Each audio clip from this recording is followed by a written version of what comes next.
ठीक है जनाब, यहाँ आप देख सकते हो कि डाटा जो है हमारे पास साउंड भी होता है, डाटा हमारे पास जो है वो टेक्स्ट भी होता है। ठीक है। एंड अब यहाँ पर आज के टॉपिक में हम जो बात करेंगे, we will discuss about the concept of sound representation. आप सब के सब व्हाट्सएप के ऊपर वॉइस चैट भेजते हो, वॉइस नोट भेजते हो। आप लोगों ने देखा होगा वो इस तरह के स्पाइक्स की सूरत में आता है।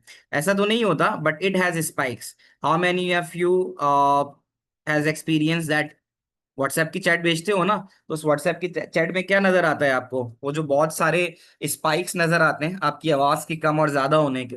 अभी आपको मेरी आवाज जो है वो थोड़ी सही आ रही है। अब मैं अगर ज्यादा ऊंचा बोलना शुरू करूंगा तो थोड़ी ज्यादा आ रही है। अब मैं हल्का बोलना शुरू करूंगा तो थोड़ी कम हो जाएगी। So this is how the spike of a sound जो है जनरेट होती है। यहाँ पर आपने किन किन चीजों को समझना है वो मैं आपको बताता हूँ। सो वापस आते हैं टू दैट पॉइंट। क्या क्या चीजें होंगी ये हम इसको देखते हैं।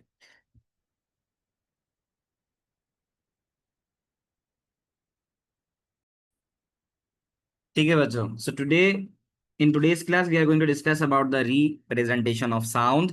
रिप्रेजेंटेशन ऑफ साउंड में कहता है कि जो साउंड वेव होती है ना, जो कुछ हम बोलते हैं तो साउंड ट्रेवल करता है इस तरह से। तो साउंड क्या होता है? Sound are the vibration in the air. जो भी वाइब्रेशन एयर में होती है उसको हम साउंड वेव वेव कहते हैं। The human air senses these vibrations and interprets them as a sound. अब जो पॉइंट्स हैं, जो टर्मिनोलॉजीज हैं, उसको जरा याद रखना जरूरी है। Each sound wave has frequency. Frequency का क्या मतलब है? Frequency is number of repetitions. कोई भी चीज एक सेकंड में कितनी दफा रिपीट हो रही है उसको फ्रीक्वेंसी कहते हैं। मैं कहता हूं यहां से लेकर यहां तक अगर ये 1 सेकंड है, यहां से लेकर यहां तक 1 सेकंड है, ये पूरा ये और ये पूरा 1 सेकंड है। तो इसमें फ्रीक्वेंसी का मतलब होता है नंबर ऑफ साइकिल पर सेकंड। इसको हम एक साइकिल कहते हैं। ये जो ये मैं बना रहा हूं ना ऐसे, इसको ना एक साइकिल कहते हैं। ठीक है। अच्छा, तो इस हिसाब से मुझे बताओ यहां से लेकर यहां तक कितनी साइकिल्स हो रही हैं, ये बता दो। वो तो यूनिट हर्ट्ज होता है ना। इस्माइल, मुझे ये बताओ ये और ये। ठीक है। अगर मैं कहूँ यहां से लेकर यहां तक, इसको एक साइकिल कहते हैं, दिस इज वन साइकिल। ये वन साइकिल है। ठीक है। ये सेकंड हो गई, सही है।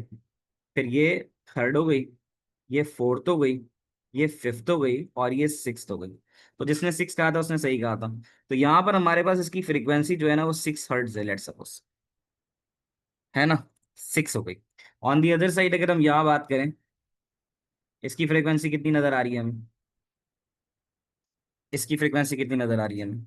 इसकी फ्रीक्वेंसी नजर आ रही है 1 और ये 2 और ये 3, तो इसकी फ्रीक्वेंसी 3 है।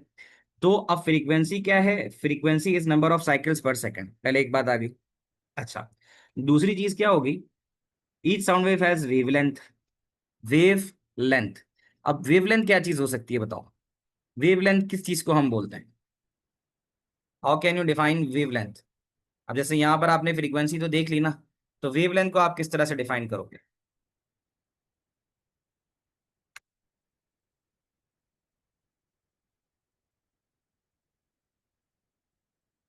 अब वेवलेंथ का क्या मतलब होता है कि ये जो एक आपके पास जो फ्रीक्वेंसी चल रही है ना, इस फ्रीक्वेंसी की जो यहां से लेकर देयर डिस्टेंस, जिसने कहा ना देयर डिस्टेंस, बिल्कुल सही बात कही है। यहां से लेकर यहां तक ये जो इसका डिस्टेंस है, ठीक है। हाँ, वसी ने बिल्कुल सही बताया, फिजिक्स अच्छी चल रही है तुम लोग यहाँ। तो यहां से लेकर यहां तक के डिफरेंस को जो है ना वो हम कहते हैं कि भाई ये वेवलेंथ है। ये इसकी वेव लेंथ है, the distance between two corresponding waves. तो ये वेवलेंथ हो गया। ठीक है। ये एक बात आ गई, ये भी तुम्हें समझ में आती होगी। ठीक है। It is the distance from the crest and crest. ठीक है ना। तो इसके अंदर आपके पास क्या होता है? क्रेस्ट एंड ट्रफ्ट होता है। इस चीज को हम क्रेस्ट कहते हैं ना, जो ऊपर वाला होता है, जो ऊंचाई होती है। तो एक क्रेस्ट से दूसरे क्रेस्ट तक का फासला जो है वो वेवलेंथ है।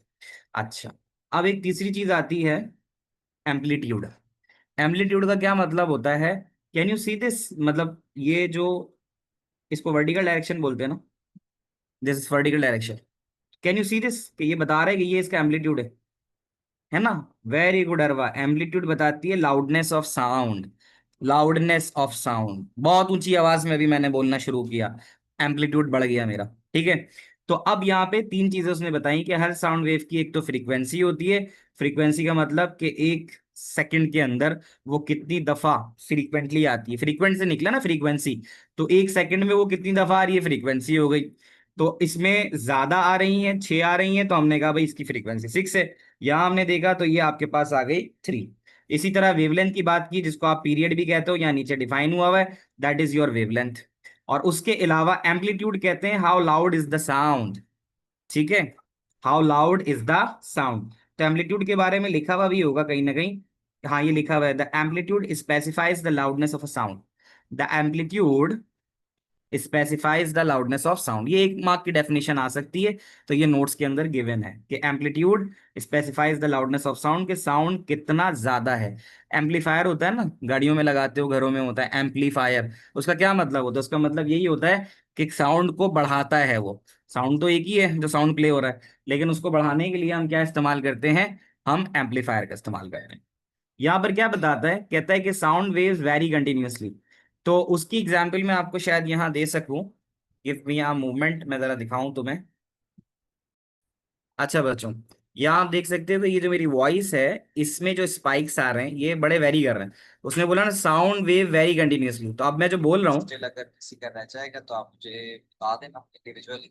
अब मैंने थोड़ा सा पॉज लिया ये दिखाने के लिए आपको कि मेरी आवाज बोलते हुए डेफिनेटली वेरी करती है। और उसकी वेरी करने की वजह यह है कि कोई भी चीज एनालॉग होगी ना, एनालॉग का मतलब कोई ऐसी चीज जो कंटिन्यूअसली वेरी करती है, हम उसको एनालॉग बोलते हैं। ठीक है, मेरी आवाज एक जैसी हर वक्त नहीं रह सकती। हम जो बोल रहे होते हैं, हम उसके स्पाइक्स देख रहे होते हैं। तो ये जो बात थी ना कि साउंड वेव्स वेरी कंटिन्यूअसली, ये मैंने अभी आपको पीछे व्हाट्सएप की चैट पे दिखा दिया।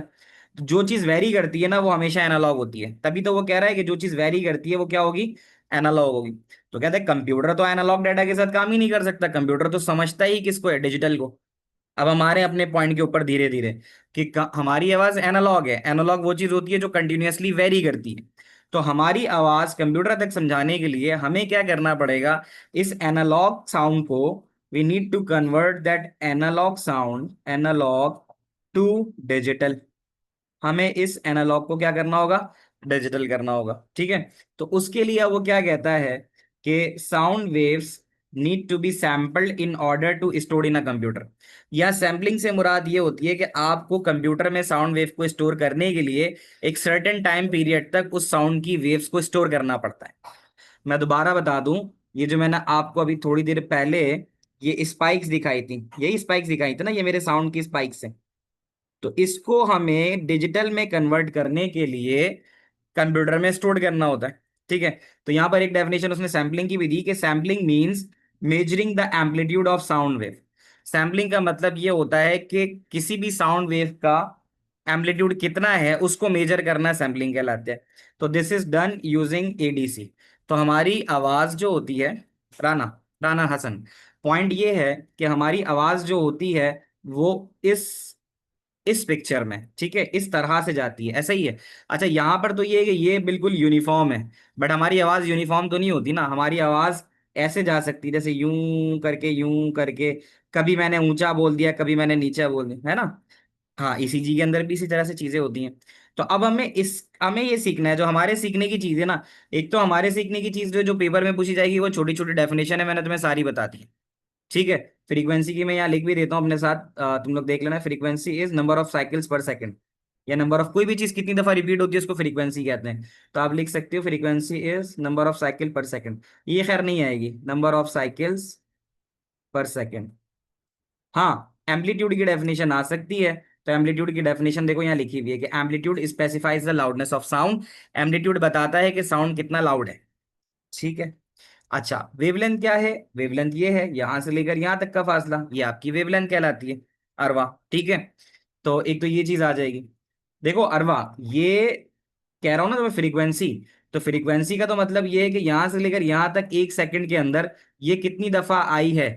ये जो एक साउंड वेव चली है, यानी एक चली है, कितनी दफा आई है, ये एक फ्रीक्वेंसी है। तो ये 6 हो गई, 6 हर्ट्स। इस चीज को हम फ्रीक्वेंसी कह रहे हैं अरवा। क्या ये बात समझ में आ रही है? ये फ्रीक्वेंसी है। वेवलेंथ का मतलब होता है यहां से लेकर यहां तक का फासला कितना है, इसको वेवलेंथ कहते हैं। और एम्पलीट्यूड का मतलब होता है कि ये कितनी ऊंची है। ये जो तुम्हारी एक sound wave maximum highest point पे किस चीज पे जा रही है, इसको एम्पलीट्यूड कहते हैं, कि ये कितनी ऊंची जा रही है। अब आया समझ में यार? वाह। तो ये सारी बातें मैंने तुम्हें बता दी। इस चीज का तमाम चीजों का निचोड़ ये है कि साउंड ना एनालॉग होता है, सही है। साउंड एनालॉग होता है और उसको डिजिटल में कन्वर्ट करना होता है।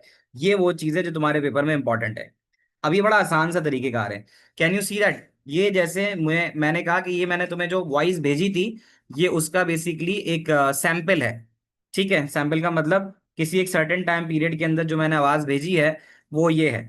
टाइम इंटरवल से मुराद ये है कि 20 सेकंड की मैंने तुम्हें एक वॉइस नोट भेजा। उस 20 सेकंड के अंदर मैंने स्टार्ट किया तो ऊंची आवाज थी मेरी। फिर मैंने कहा, होता है ना पढ़ाते हुए हम लोग कभी समझाने के लिए किसी चीज पे थोड़ा जोर देते हैं, किसी को हम थोड़ा सा कम आवाज में बात कर लेते हैं। जैसे तकरीर करते हैं लोग, तकरीर में कभी ऊंचा बोल लेते हैं कभी नीचा बोल देते हैं। तो जाहिर है हमारी जो आवाज है ना बेटा, हमारी आवाज कम ज्यादा हो सकती है। मैं भी आपसे बात कर रहा हूँ, मेरी भी आवाज कम ज्यादा। आपको जैसे ऑडियो बार के ऊपर देखो, आप लोगों के पास आता है ऑडियो बार? जैसे मेरे पास आ रहा है ऑडियो बार, तो मैं जो बोल रहा हूँ ना, तो ये जो ग्रीन वो है इसका मार्क है, वो ऊपर नीचे हो रहा है। तो ऐसा कुछ फील होता है आप लोगों को? आप लोगों की तरफ ये चीज होती है? तो अभी यहाँ पर मेरे सामने तो हो रहा है कि मैं जो बोल रहा हूँ तो मेरी आवाज जो ऑडियो का सिंबल बना हुआ है उसके ऊपर कम ज्यादा हो रही है। तो आप भी अगर जब बोलना शुरू करते हो तो आप भी देखोगे। तो ये इस बात, ये जो ऊपर नीचे होना है, जैसे पानी छलकता है गिलास के अंदर, ये बिल्कुल इसी तरह आपको नजर आ रहा होगा। तो ये क्या चीज होती है? ये होती है कि ये इस बात की इंडिकेशन है कि आवाज में ऊपर नीचे हो सकती है। अब आपके पास ना इसका सवाल आएगा, बड़ा इंटरेस्टिंग सी चीज है ये। इसमें करना क्या होगा, देखो यहां से लेकर यहां तक वो ये कह रहा है कि 20 सेकंड की एक आवाज है, और इसमें हाईएस्ट बेटा ओ लेवल है, ए लेवल की क्लास 7 बजे। अच्छा, इस पूरे बोलने में मैक्सिमम मेरी आवाज की ऊंचाई कहाँ तक गई, ये देख के बता दो मुझे जरा। इस सब के बोलने में मेरी आवाज मैक्सिमम कितनी ऊंची रही? मेरी आवाज ऊंची रही 10, मेरा एम्पलीट्यूड उसमें 10 रहा। सही है। अब ये आसानी से निमट जाएगा। अच्छा, ये बताना मुझे कि 90 सेकंड पे मेरा एम्पलीट्यूड क्या है। What is my amplitude at 9th second?